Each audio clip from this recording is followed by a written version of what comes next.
I suggest those of you who are looking at your cell phones, shut them off. This is a once-in-a-lifetime opportunity. And I'm not kidding. I am going to reveal to you this morning everything that's known about public response to disaster warnings. So how many of you have PhDs in sociology? Raise your hands. How many of you have PhDs in social psychology? How many of you have PhDs in psychology? Okay, good. Here's your shot of learning how to influence the behavior of other human beings. And regardless of what agency you're with, or who you are, or what job you have, if you're in the public warning business, you are an applied sociologist out to change the behavior of an at-risk public. Any questions about that? And you're doing it without any training in the disciplines that understand human behavior.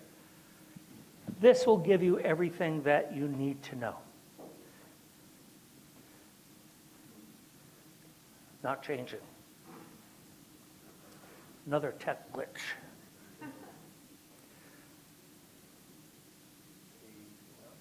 Yeah. So the first thing I want to do is acknowledge that I didn't produce these slides alone. I worked with John Sorensen, another warning social geographer. By the way, social scientists never use the word social scientist.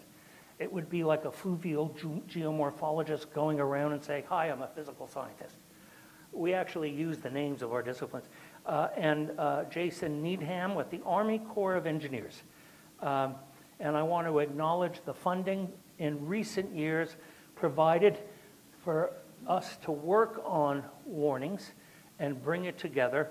The U.S. Army Corps of Engineers has been very generous in funding research into how people respond because they needed precise curves to estimate human behavior after receipt of a warning if those communities are close to one of their dams or levees, to estimate life loss, to help them make decisions about how to spend their annual federal budget.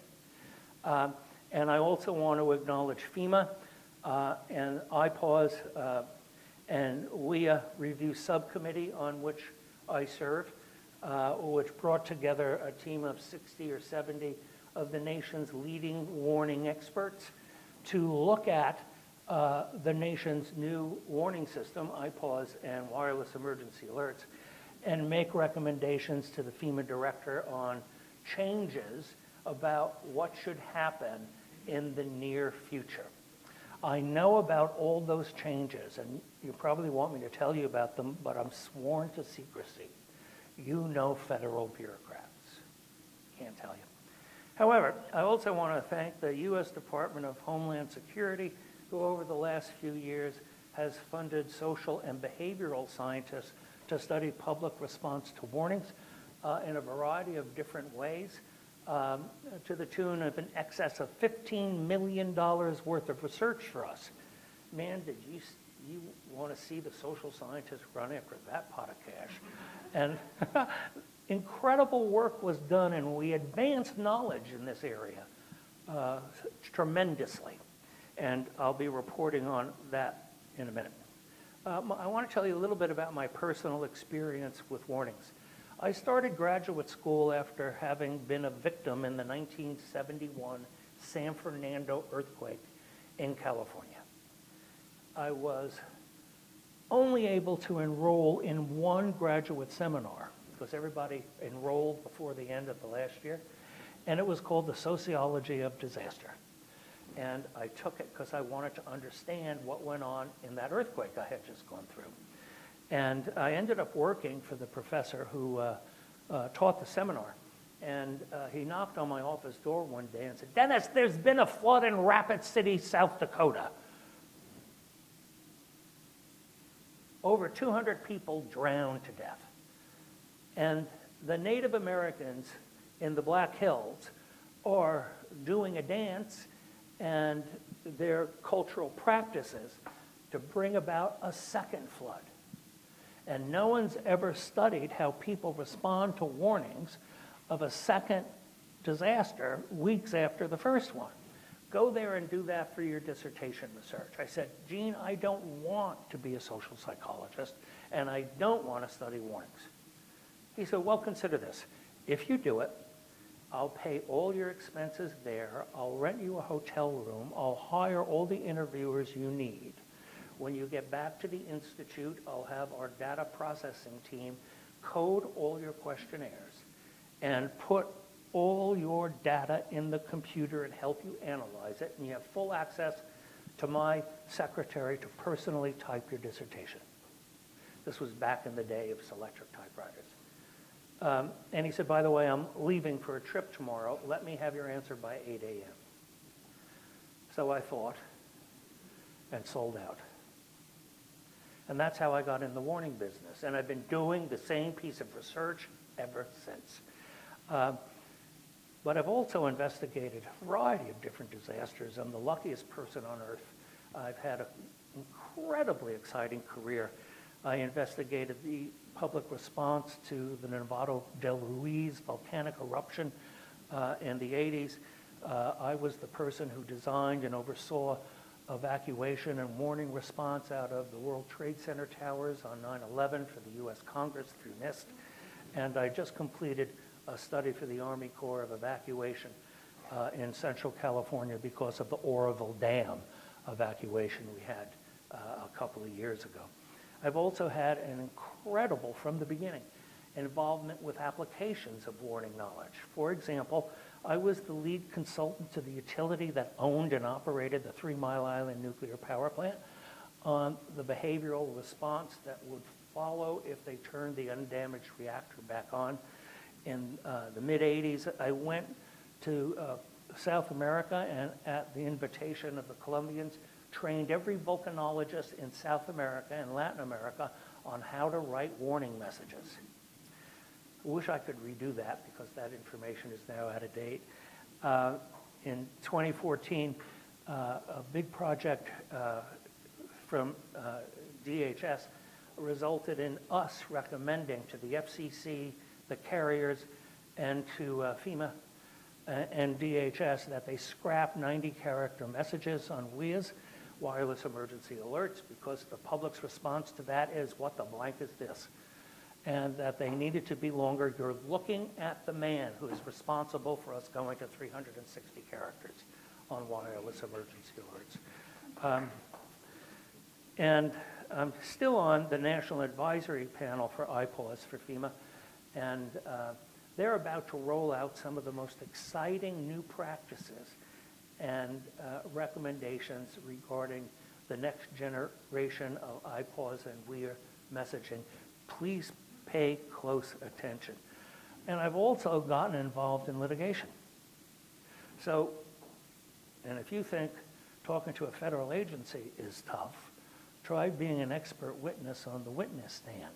A few years ago, there was a fire in the bush outside of Melbourne, and it was started because a utilities power line started it, fell down and broke. And the survivors of the people who burnt to death sued the utility. The utility in turn sued the state for issuing crummy warnings. And they had me fly down and give testimony on the quality of the warnings, which I did. Very peculiar legal system compared to ours. All the attorneys are in the courtroom with white powdered wigs and black robes. Can you believe it? They took me to see that the day before I went on the witness stand so I wouldn't be giggling on the witness stand. And I said, this is going to be tough because 10 years prior to that, I had been to Melbourne and trained all their fire agencies on how to write a warning message. So other kinds of things. I was the person who helped defend the state in the Virginia Tech shootings, and recently the Hollywood Hills nursing home, where they responded to hurricane warnings by sheltering in place, and a lot of old people died because the temperature got so hot. I have just dragged my weary body everywhere around the world doing all kinds of things about warnings. The research record in this area the scientific research record in this area is 65 years old. That's a long time. People have been studying public response to warnings and warning systems for that long. Varied protocols have been used in different locations and on different events, from representative sample surveys. That means you interview 400 people in their living room with 15 trained graduate students and have a year to do that research and then analyze the data. And you have a statistical basis for generalizing from the interviewees to the population as a whole. Laboratory experiments, which only in the last few years have we recently begun in this country. And we're doing that by importing all the results of the 65 years worth of research into the laboratory, where you have much more control over things and you can make the warning message vary. And the research has been done largely in this country, but in at least 13 others the last time I looked. Now, here's the kicker you probably don't know about. Warning research on alerts and warnings is diverse. We study decision-making by the people who decide to issue the warning. And we know what messes that up, and we know what helps it make a good and speedy decision. We study warning diffusion. Just because you send a warning out into the ether doesn't mean it reaches the people at risk. And so we can answer the question, how can you maximize penetration in the audience you're trying to reach? The wrong assumptions to think you issue a warning and everybody hears it. And then we study, of course, public response. How do people respond to warnings? There were about 125 scientific publications on this topic the last time I looked. The reason I have 125 on this slide is that's how many I own. But there are more. And it's hard for me to keep up anymore. There are so many disciplines involved, disciplines that I never even heard of when I got in the field. So I want to talk about research to applications. And I want to say clearly to you, one study on one event is an observation and should never be used, ever, to influence agency, government, or national policy, because we don't have a clue if the findings will generalize. However, if you have many studies across many events and you have repetitive findings, that's knowledge. And that can serve as the basis for applications, because you can trust it. If it was true in 1956 and true in 1980 and true in Guatemala and true in Japan and true at the Orrible Dam evacuation, odds are it's probably solid knowledge. That's applicable. I want to point out that regarding warnings, who issues a warning we refer to affectionately as an alert originator. There are tens of thousands alert originators in the United States of America. We have over 3,000 counties. Every county sheriff can be an alert originator. We have big cities like Los Angeles and Washington and New York. Lots of alert originators there. Every 2 blocks in New York are potential alert originators. And there's tiny little villages in town where the local druggist is the emergency manager, and they'll be the alert originator for a warning that needs to be issued there. We have tens of thousands of people who issue alert to the public. Emergency managers are the least likely among them to issue the original alert, because they're not there when it happens. Federal agencies like NOAA and the USGS, bless their hearts, the media, television and radio broadcasters, private and quasi-public sectors, facility owners and operators, private alert services, university and school administrators.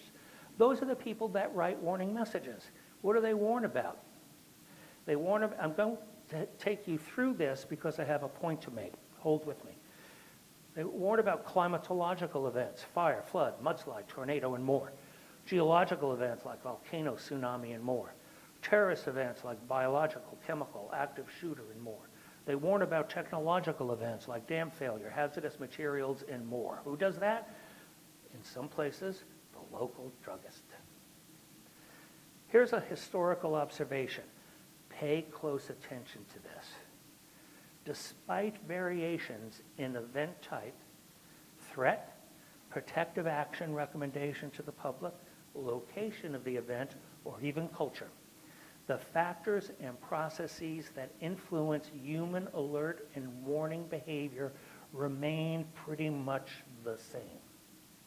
I'm going to say that again. If you want to study and learn about how to issue a tsunami warning, if you see a warning study on volcanoes, read it. What they found applies to tsunamis. It's only the physical scientists that divide the world up in terms of these hazards. Otherwise, it's human beings' behavior. And human beings don't stop being a human being because it's a tsunami versus a nuclear power plant that broke. They're still human beings. And what influences their behavior from a warning point of view is identical. How people behave can vary from one event to the next, pretty much based on how well the event was managed. And I want to make a current observation. And I am well aware of using my words carefully. And I use them carefully because people believe me. So I want to say this. A gap exists between advances in public warning science and practice. The gap is the size of the Grand Canyon. Filling the gap by modernizing public alerts and warnings would help maximize public health and safety. How many of you are interested in that? Raise your hand. Okay, get ready to take notes. Actually, you don't have to. They're filming this, and Rocky has these slides, and if you ask him, bless his heart, I'm going to volunteer you, he'll send them to you. I want to answer the question. If I had the chance to address people who might one day be an alert originator, what 5 things would I tell them about modernizing public alerts and warnings in America? And this morning, that's you. Why 5 things? Because I know about human beings, and 6 is too many. First, focus first on alerts and warnings for imminent, rapid onset events. When there's a short detection to impact time. When detection to impact is short, for example, an hour to several hours, and warning delays have large public health and safety consequences. This is when alerts and warnings can provide the largest public good. From tsunami's point of view, if you have 3 days in between Japanese-generated tsunami before it hits the coast of North America, you don't even need a warning plan. People will figure it out. And if you have 3 minutes, warnings won't help. Human beings don't respond to warnings that quickly. You need to address that a different way, and I'll get into that later. Second, remove delays from the system. What system? The system that carries the warning message from when it's first detected until the public is initiating a protective action. It is about the public, and they're putting their foot over the threshold to engage in a protective action like evacuating. It ain't about anything else.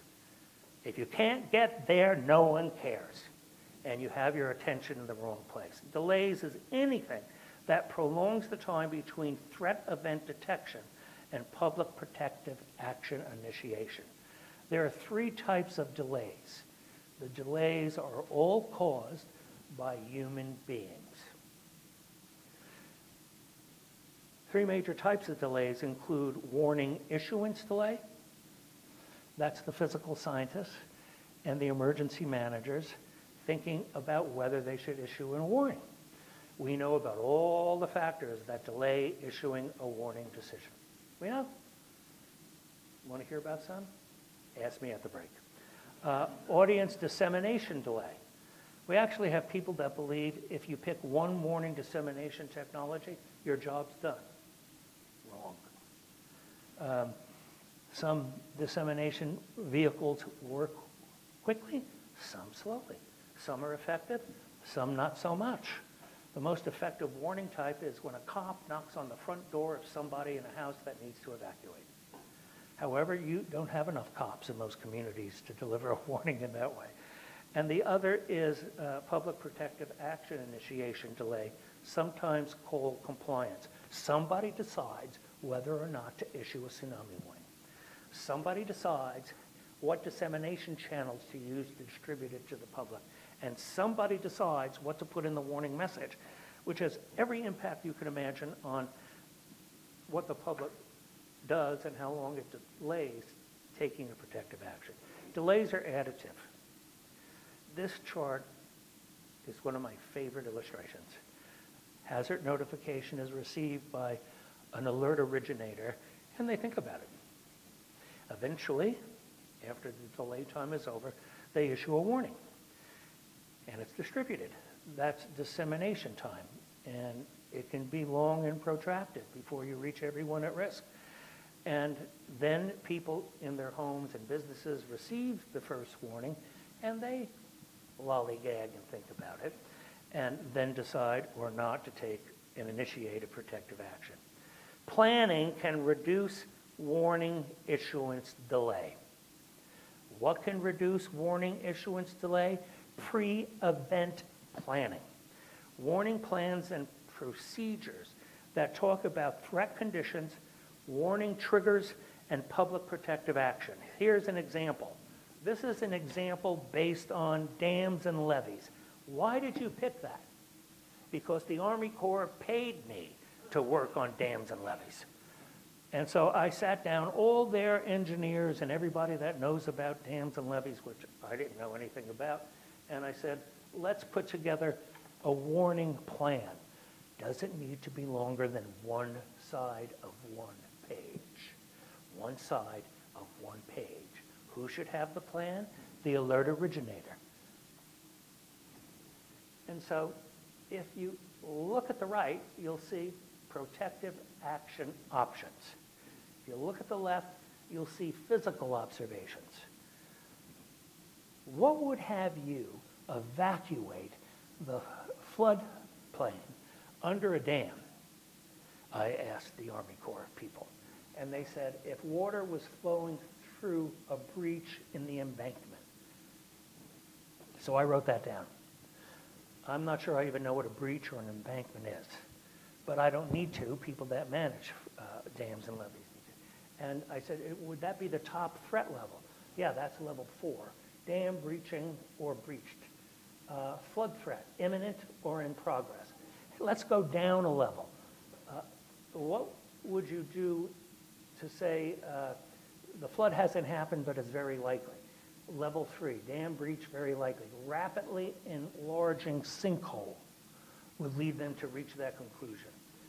And the protective action to the public would be evacuate by vehicle, expedient protection of possessions, and to the unwarned, avoid the area. If you're not in it, stay out. Everybody forgets to warn the people who are safe, to keep them out of the hazardous area, so on and so forth. That's a plan.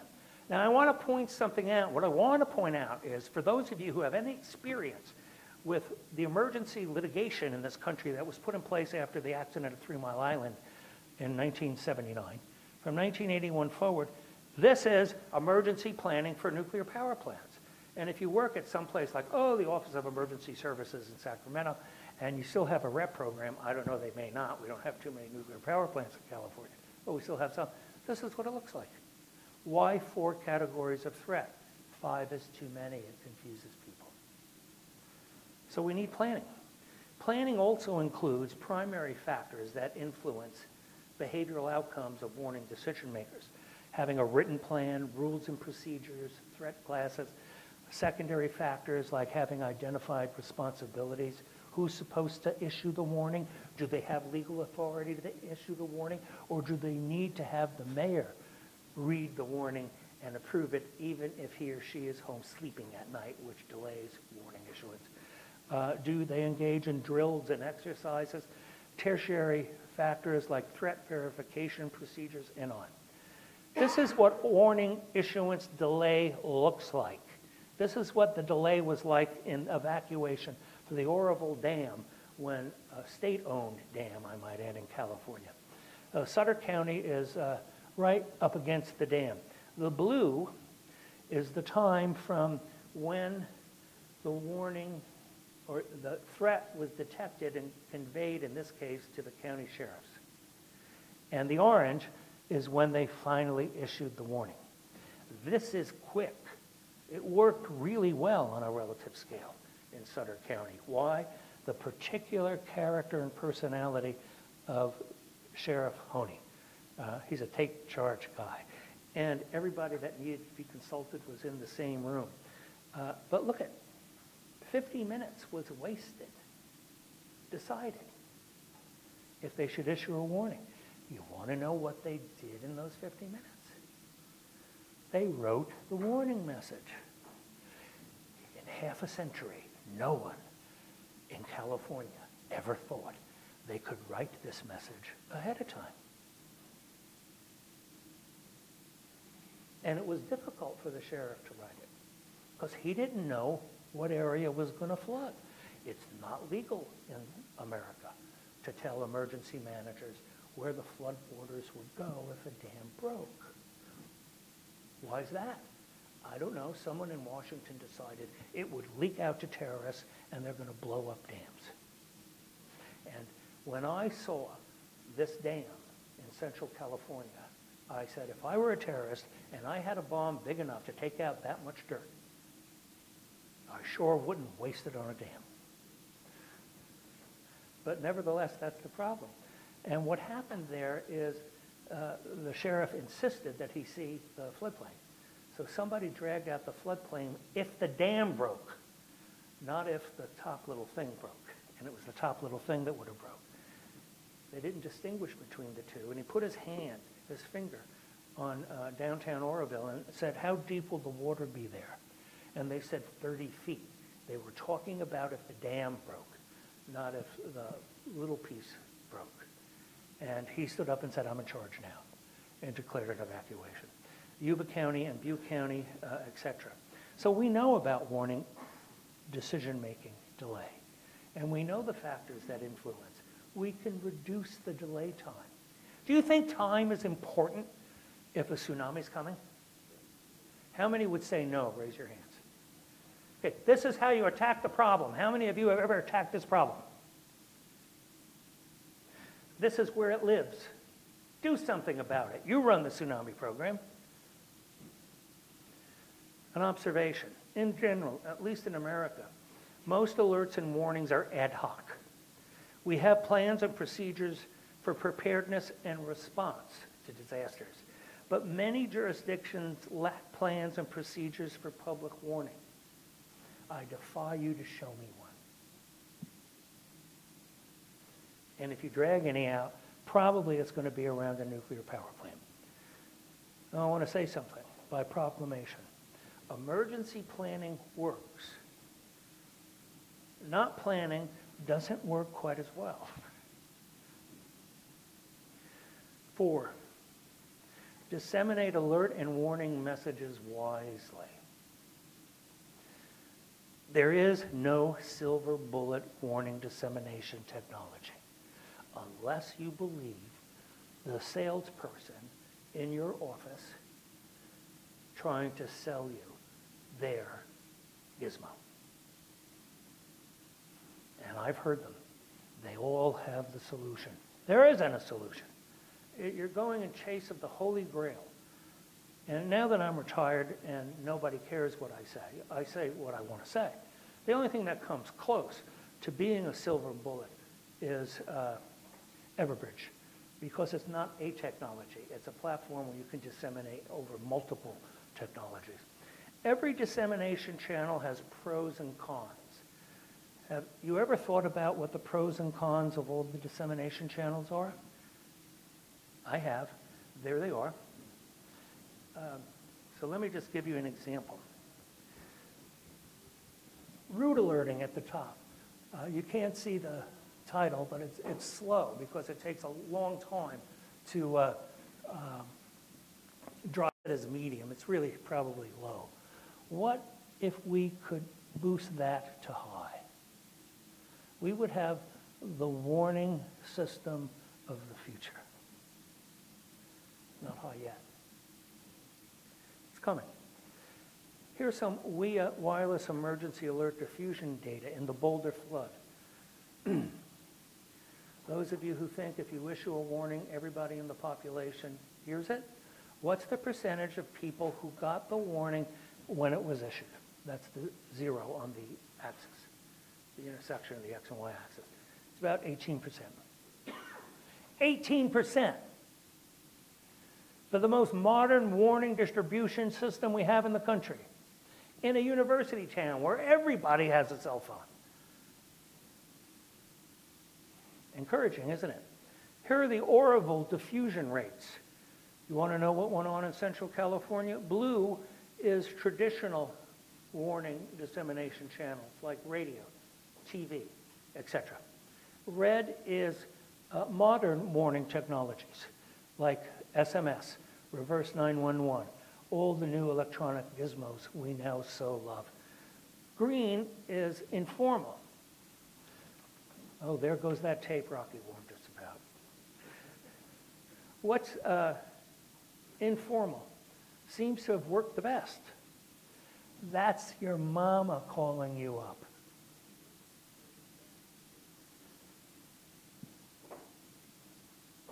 Now, your mama can't call you up unless she heard about the warning through one of the alternative distribution channels. But man, is that a boost, and was it in Oroville? Here's historical diffusion data in Nanticoke, Toutle, Woodland, Helena, Pittsburgh, Confluence. How long, looking at those curves, did on average it take to reach 90% of the population? Probably about an hour. Not going to work in a near-field tsunami. You get how diffusion is an issue? This should make you feel blue. Now you have part of the explanation for why so many people have been dying in tsunamis recently. Look, there's the data. Now, granted, this is not tsunamis. It's human beings. It's distribution technologies. There are varied diffusion rates given different kinds of technologies. We know this. You don't. I'm telling you today so it can change your behavior. Informal notification is blue, once again at the top. Route notification is in the middle. Media is at the bottom. Sirens is pretty close to the top. Sirens is pretty close to the top. Sirens is pretty close to the top. What kind of warning technology are we eliminating in America? Sirens. Congratulations. Why don't you base the decision on science rather than your intuition? I don't know. I don't run a federal agency. Diffusion diversity. You know, I've learned after all these years, you can't tell a federal agency what to do. You can, but don't expect them to do it. You have to use multiple channel diffusion. What do I mean by that? Distribute warnings over every diffusion channel you have at your disposal, because you're trying to reach a diverse population. And some people in that population don't listen to or aren't attached to a single, all channels. Comprised of modern warning technologies like WIAs and SMS, old-fashioned methods like TV and radio, special ways for special subpopulations, and Nest wireless emergency alerts, like it or not, the warnings of the future, in a mix of other channels. Some need unique diffusion channels. There just are some people who are not connected to the rest of us. The hearing impaired, the visually impaired, people who only speak a foreign language, people in transit driving toward the coast to tell them to stay out, people on or near water, institutionalized groups, dedicated tone alert radios work for them, automatic telephone dialers work for them, schools, field workers, route notification works for them, the homeless, once again, route notification works for them. Do you get that warning is not a straightforward one-size-fits-all practice, and why diffusion channels should be as diverse as you can make them. Repetitive messaging. Distribute alert and warning messages multiple times. It reduces diffusion delay and enhances audience penetration. Rocky loves to quote me when I say this. This too, you need to sell it the way they sell Coca-Cola. Coca-Cola doesn't just advertise one day a year. And then issue messages that reduce public action delay. This is the part that you thought you were going to get from me, and I'm going to give it to you. There's a myth. Here's the myth, typically held by people who aren't social or behavioral scientists who have never really studied public response to warnings. The myth is people immediately take protective actions when they receive a warning. No, doesn't happen. Myth. It's a myth. This myth has cost lives. Warning originators have delayed issuing a warning because they didn't want to cause a public panic. The public has never panicked in America or anywhere else that I know of. Look me in the eye, I'm saying this. My whole 45-year reputation is on the line right now. People don't panic in response to getting a warning. They do the opposite. Apathy. The reality, said simply, took me a week to come up with this sentence. While all the forest animals are running away from the flames, people who get a warning delay taking protective action and instead waste time searching the net, watching TV, and talking with neighbors over the backyard fence trying to decide what, if anything, to do about the fire. It's called milling. Remember the Joplin tornado where they found dead people with their cell phones in their hands who were milling prior to initiating a protective action? This is why. It wasn't the Weather Service's fault for issuing a lousy warning. They were issuing warnings to human beings. And human beings, including us, are hardwired to mill and construct new social realities. Who would know about human beings constructing new social realities? Engineers? Probably not. Social psychology? Probably yes. Milling, human nature delays protective action initiation when people are warned. People search for more information, confirm warnings with others, check out what others are doing, and they need to personalize threat perceptions. Other reasons for protective action initiation delay is they want to reunite with their intimates. Would you evacuate if your kids were 3 blocks from your house in school? Would you leave them behind? Shoot. People don't leave their pets behind either. And they need to get ready for taking a protective action. You probably want to bring your toothbrush if you're being evacuated for a tsunami, so you can brush your teeth when you finally get to where you're going. Message objectives. What's the objective of a warning message? Minimize issuing alert and warning messages that motivate milling and increase delay. Maximize issuing alert and warning messages that reduce milling delay, that are actionable,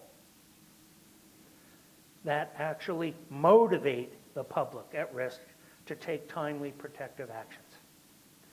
2 considerations.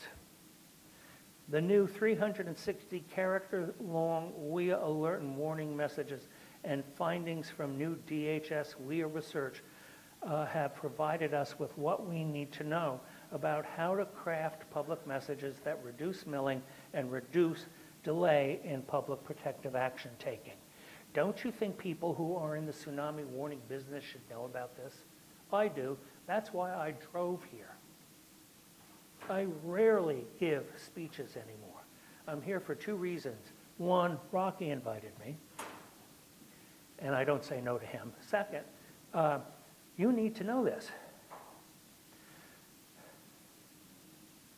And we need to share that knowledge about how to do this with all those tens of thousands of alert originators in America, whether they're in a tsunami-prone community or not.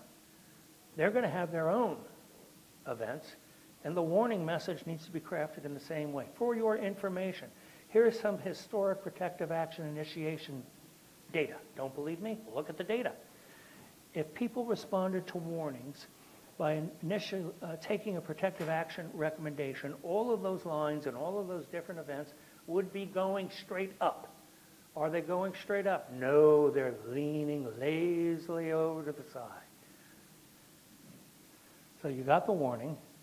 Are you panicking and peeling rubber? No. You're hanging out, milling. And again, at least an hour on average. Oroville protective action initiation curves. Can you believe we have this data in the social sciences? Well, no one ever asked. No one ever cared. So, we investigated two populations, the population closest and others that were far away. Protective action initiation really didn't get to a decent level for an hour. That's not what the newspaper said. News coverage is not a good source of social science data. Hate to tell you that. Did you think it was? Some people have referred to this as fake news.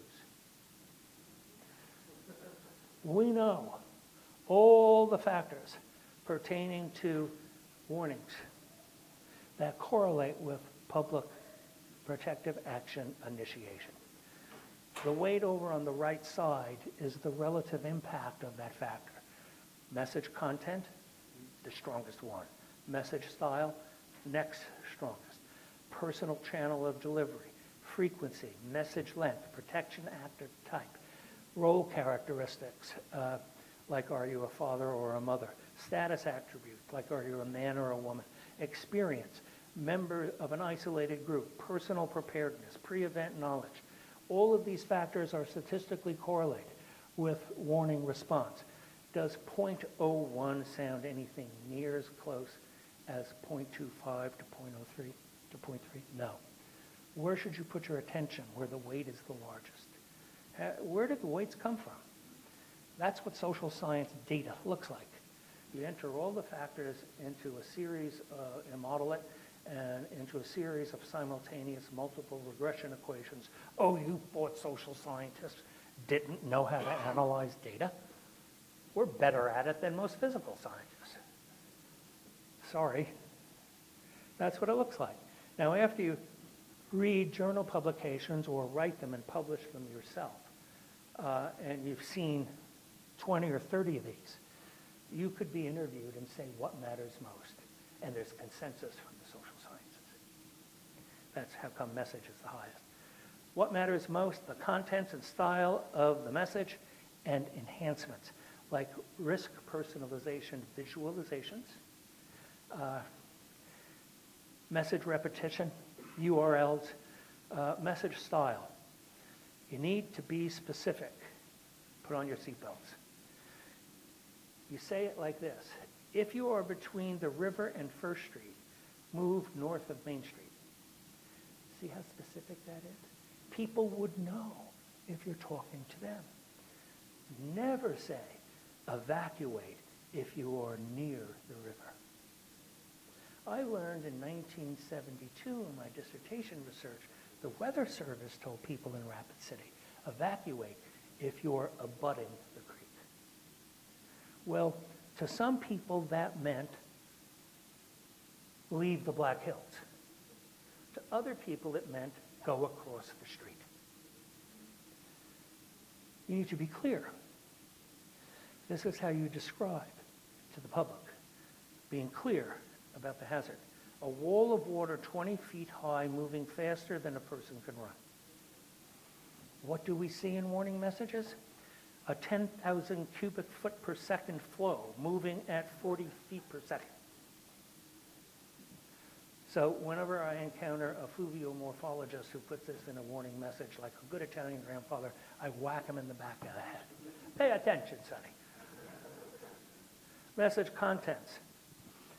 The objective of message contents is to put in the information in the message that everything that people spend time looking for when it's absent.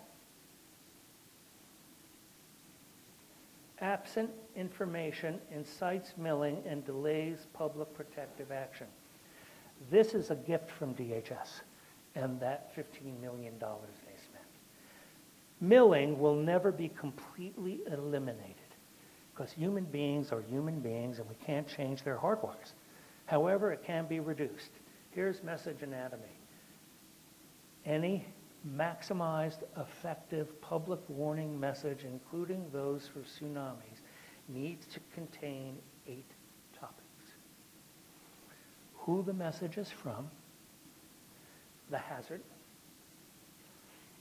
the location of the hazard, such that people can personalize it, a description of the consequences of the hazard, the protective action being recommended, the time by which they should complete the protective action, how the protective action reduces consequences, and what time the message expires. And you've got to put that in nowadays, because you throw something out on the net, it's there forever. What is he, nuts? He wants to cram all of that, 360 characters? You're darn right I do. Let me give you an example. And this is color-coded to the list I just gave you. It's 339 characters long for the new WIA 360 message length. If your message doesn't contain all of this, you are delaying public protective action initiation based on scientific evidence. And sometimes it's not a perfect world, and you can't do all that. Elm County Sheriff. Notice the source of the message comes first. Why is that? Not credibility. People want to know who they're listening to. In America, we put the source last. Not anymore, if I have any say about it. Elm County Sheriff. Floodwaters are approaching Wood City and will hit 2 blocks on both sides of Elm Creek, from Highway 111 to Maple Road. People outside will be washed downstream. Consequences. The water will be above rooftops. Move 2 blocks plus from the creek now and be there no later than 6 p.m. to avoid the flood. This message expires at 11 p.m., 15 May 2018. That's when I wrote this. That's 5th grade stuff, people. Informed by science. You can't write that kind of message. The local druggist could write this kind of message. By the way, if you live in a town that has a floodplain, you could write the message now. Couldn't you? Pretty much. A few blanks. The general goals of modernizing warning messaging in America, including for tsunamis, and don't worry, I have some tsunami-specific things to chat with you about, is encourage local warning planning, jurisdictional planning, and multi-jurisdictional planning, so that different counties aren't distributing inconsistent information. Upgrade alert originator practices. Those tens of thousands of people who issue alerts and warnings, we need to teach them and educate them and give them courses on warning practices to tell them stuff they don't know. You can't expect them all to go get PhDs in warning science. It's not going to happen. We need to give them guidance, like a user's guide. Too much trouble to write a 10-page booklet about how you do this? Well, it has been until the year 2019. We need to give them practice, give them training, drills, and exercises, pathways forward. Adoption of alert and warning plans. We need to develop and distribute simple alert and warning jurisdictional plan templates that provide guidance and best practices. We need to develop and distribute coordinated multi-jurisdictional alert plan templates that provide guidance and best practice. Who's the we? The country. And not just for tsunamis, for all hazards in America. We need to modernize compliance. We need to have message education and outreach. We need to develop and provide education, guidance, training, best practices, and templates for modern and accessible alert and warning messages, particularly for rapid onset events, to alert or warning originators across the country. Now, for those of you, how many of you from Washington, D.C.? How many of you been to Washington, D.C.?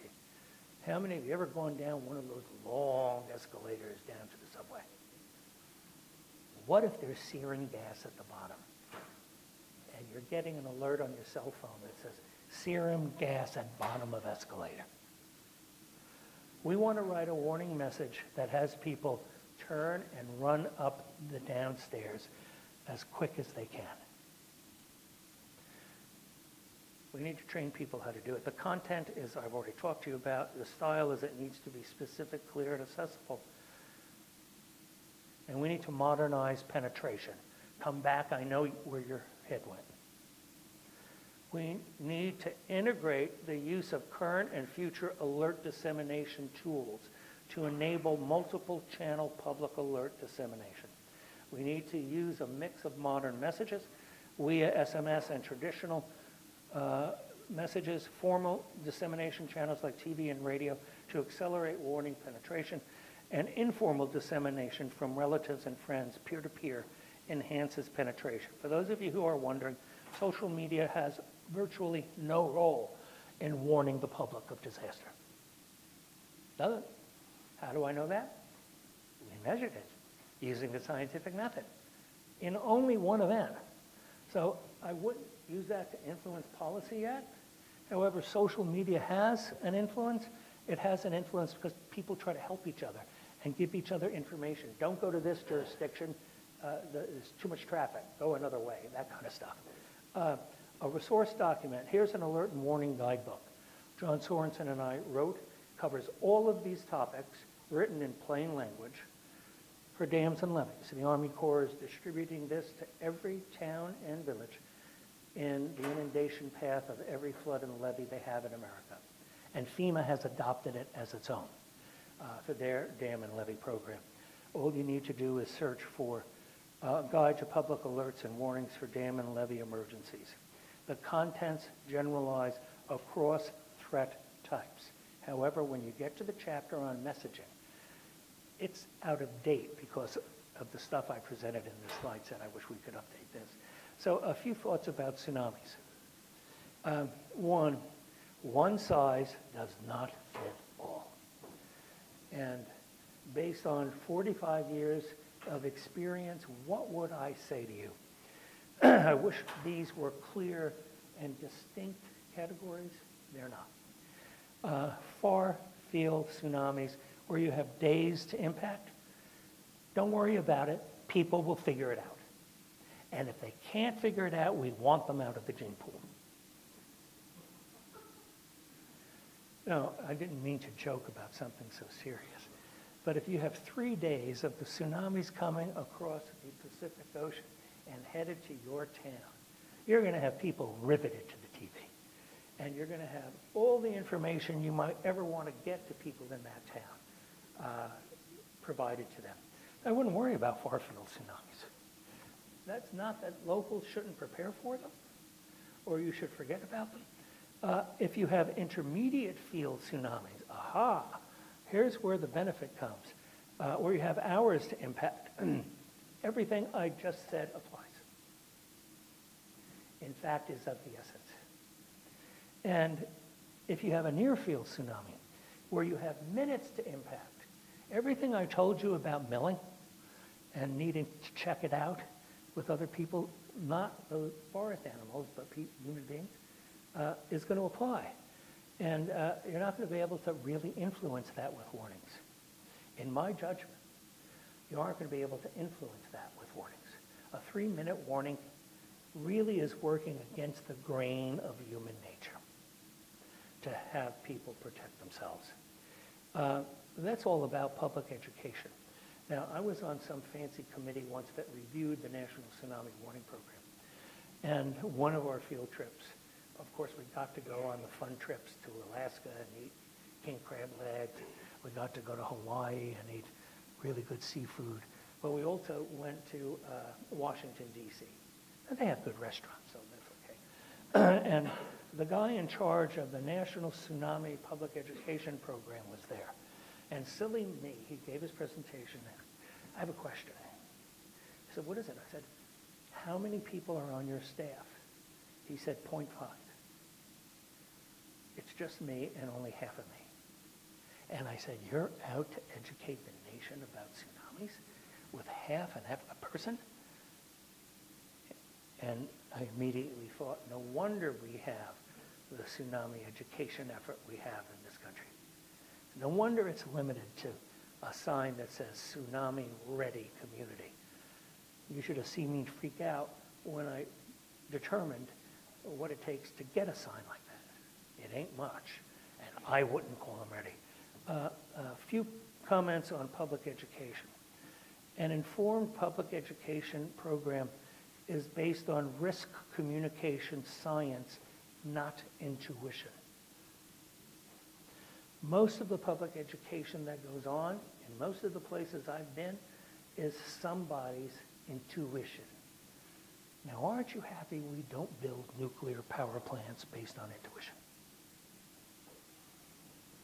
I am. Aren't you happy we don't build the new 787 based on intuition? We actually can turn to the field of risk communication science and discover all the data underlying what works and what doesn't work.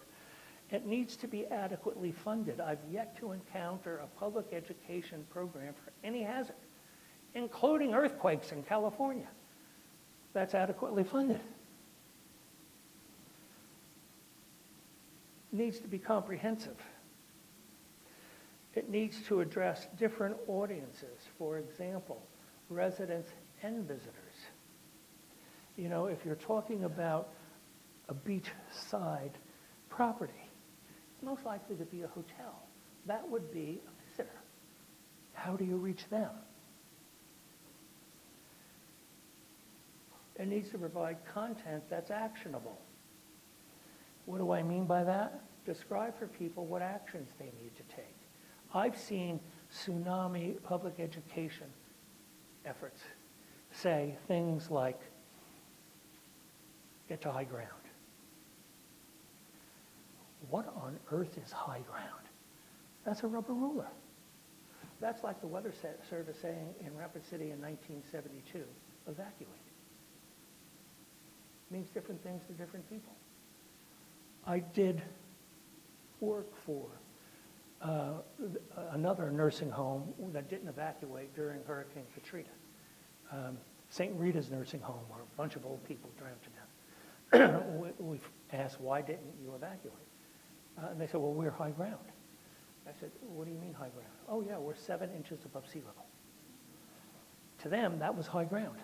People evacuated there thinking it was safe. So what is this word, high ground?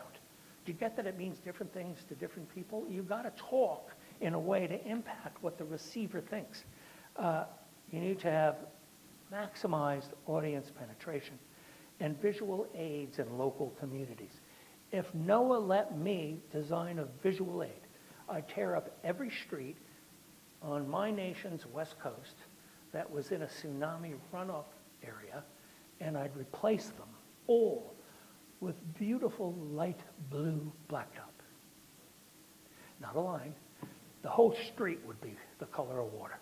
So people would know when they're in the tsunami runoff area and not. And of course the locals are going to say that's going to destroy property values, to which I'd say, that's sorry, science says no, it's hogwash.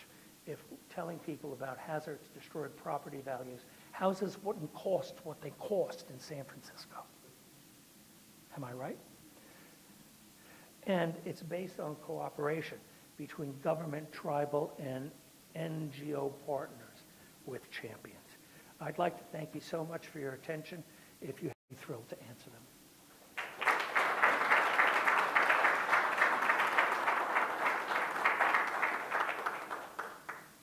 Thank you, Dennis. We'll do questions in a moment.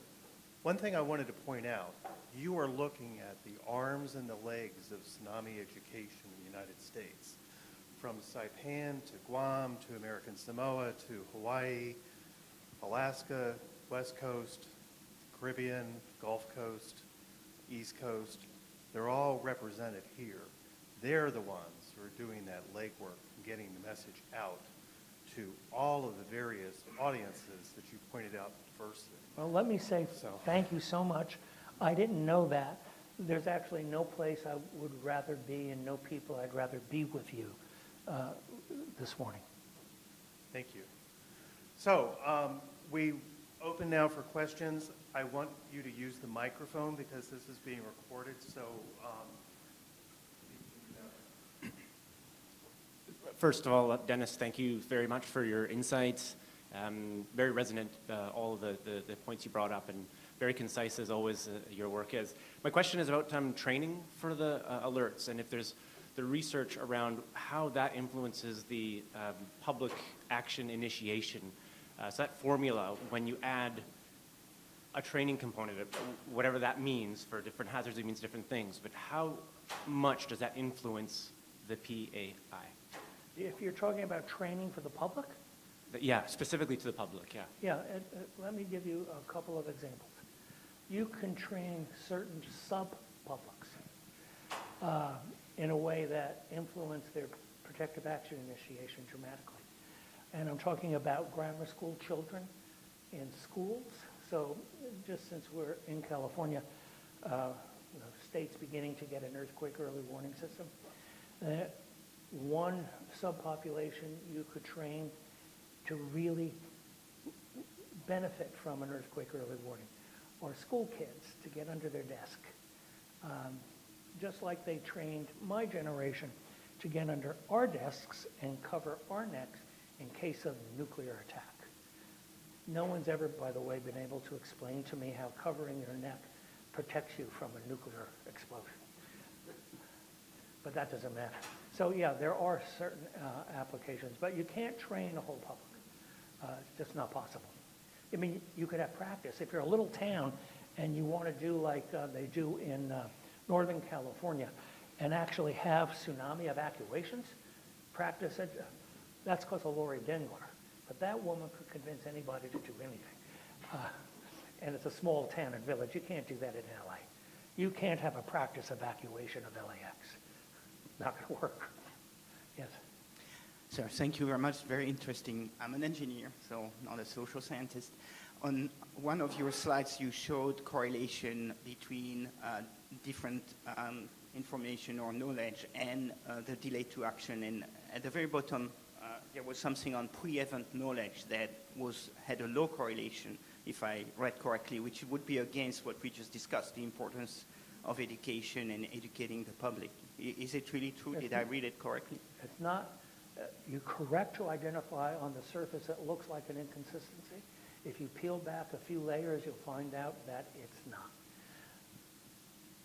Public education can influence certain subpopulations, like grammar school children, because you could drill it into them like rats in a cage.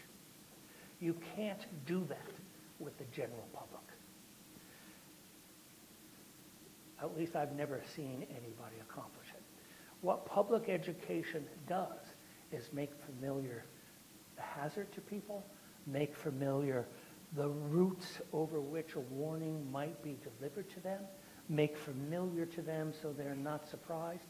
They could be called upon to evacuate without going to school to get their kids, because the kids are going to be evacuated in school buses before they get there.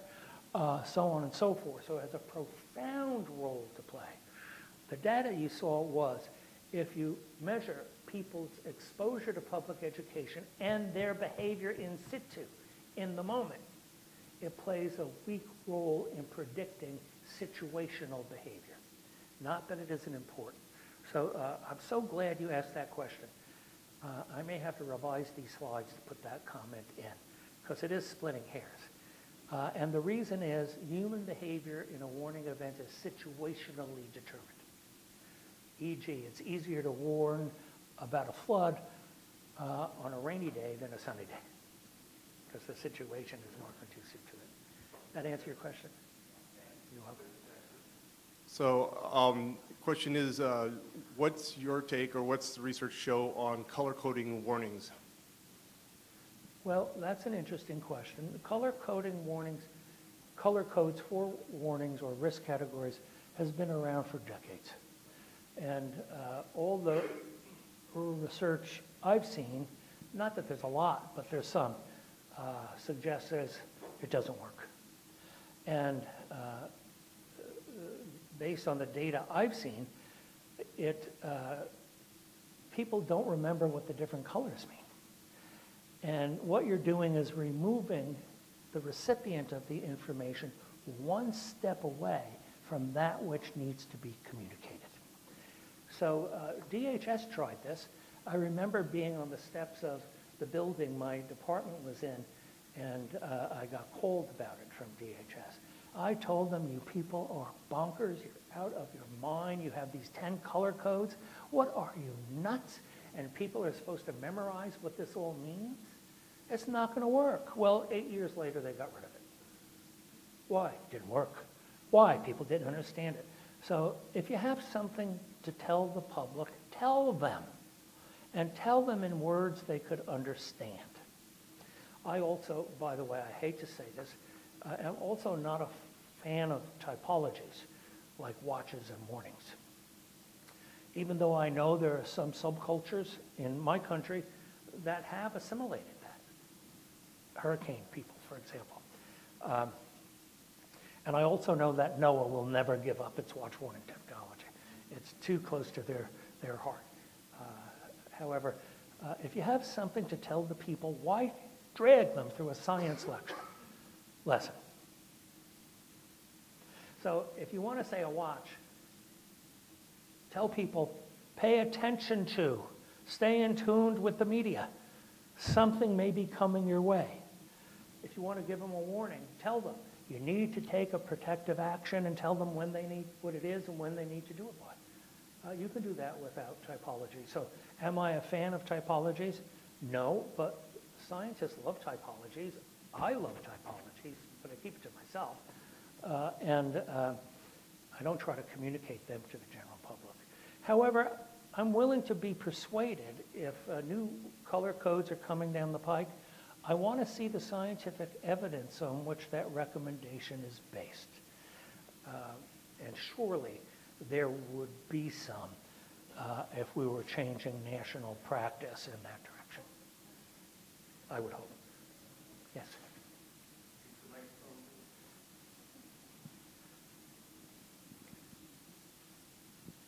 I'm wondering if you have any insight.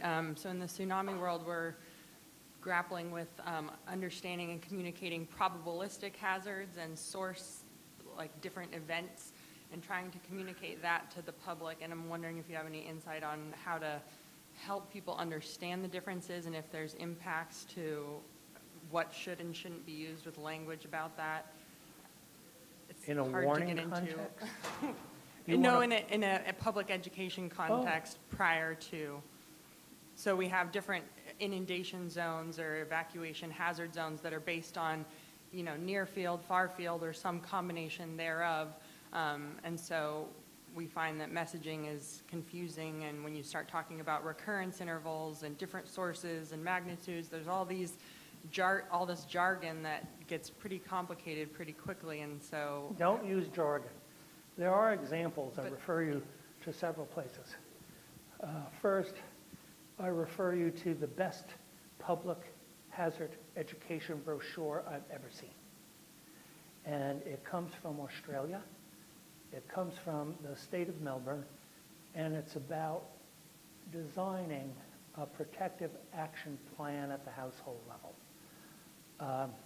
I don't know if it's still available, but it's what was in place when they had the Black Sunday fires in which so many people burnt to death. It's not that the public education brochure was crummy, the warnings were. That's number one. Number two, I refer you to public education brochures at a few of our nation's operating nuclear power plants.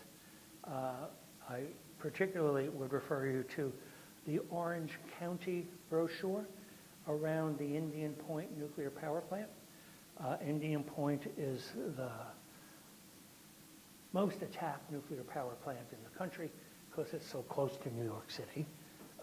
And Orange County, the last time I looked, had a really good one. And I'd also refer you to the public education brochure that was put out by the state of California a few decades ago on the Parkfield earthquake prediction experiment. It was put out by Jim Goltz and myself out of OES for that pending earthquake prediction. This is back in the years when seismologists thought they could predict earthquakes. All of this stuff is available on the net. You don't have to start from scratch. People have been thinking about this very issue for a long, long time. What you need is a partner or two who understands the science of risk communication and maybe even advertising. And you could create a spectacular public education brochure. Oh, I'd also refer you to one more place. The U.S. Geological Survey in Denver brought together a team of 60 or 70 of our nation's leading experts on this very topic and put out a report about how to do this for geological hazards. I'm not saying it covers everything or it's that great, but man, is it insightful and looks at things from different directions. Okay, and then one last follow-up to that. So you mentioned many brochures, and in Tsunami World, I think we're inundated, pun intended, with brochures, and I hear from a lot of our communities that they just sit in boxes and no one takes them, and in this day and age, they're sort of outdated. And so have you heard anything about new ways to convey brochure information? You know, we all have websites, and we try and get people to go to our websites, but I don't know that that's that successful either. So how do we get our information to people in this technological day and age where brochures are pretty much outdated? Stop living under the umbrella of the public comes to me and take what I have to hand out and deliver it to them. So if you want to know how you do that, look at what the U.S. did during the AIDS crisis. The Surgeon General sent a brochure about how you get AIDS to every household and address in America. In other words, you hand deliver it.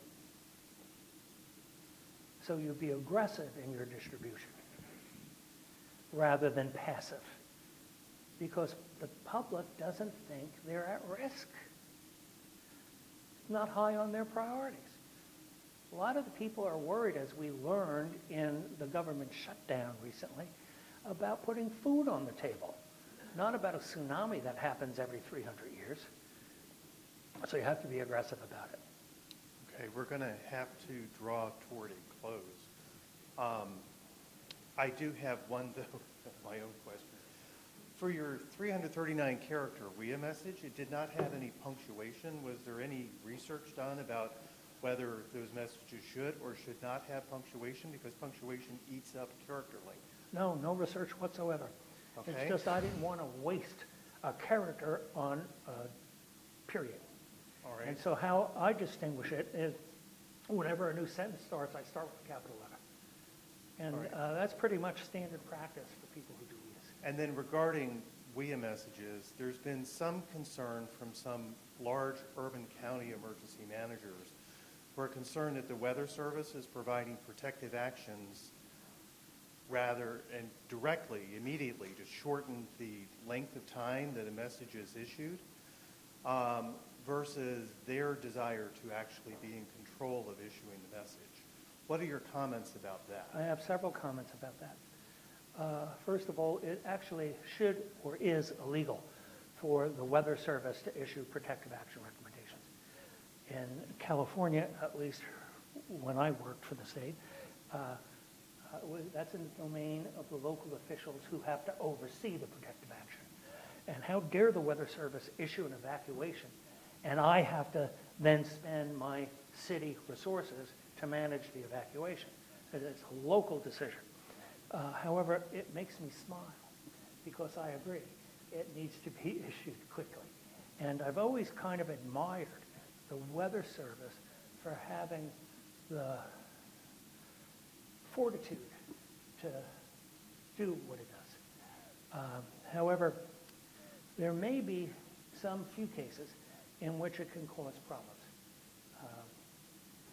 Because as you've seen, you've got to tell people where to go. The Weather Service doesn't say that. If you looked at my message, you notice I don't use words like evacuation, because that means different things to different people. The Weather Service still does. So I don't mind that the Weather Service does that. I wish they would partner with locals and chat with them about what that might look like before it happens, and explain why and work with the partners rather than do something that's a surprise. The Weather Service, I think, tries to work with locals. We do. So I'm not troubled by it, but probably there are a few wrinkles that need to be looked at. Okay, appreciate your comments. Again, You're welcome. My pleasure to be here. I want to say one last word. None of what I shared with you today is rocket science. Once you understand it, it's pretty much fifth grade stuff. And we just need to do it. Thank you.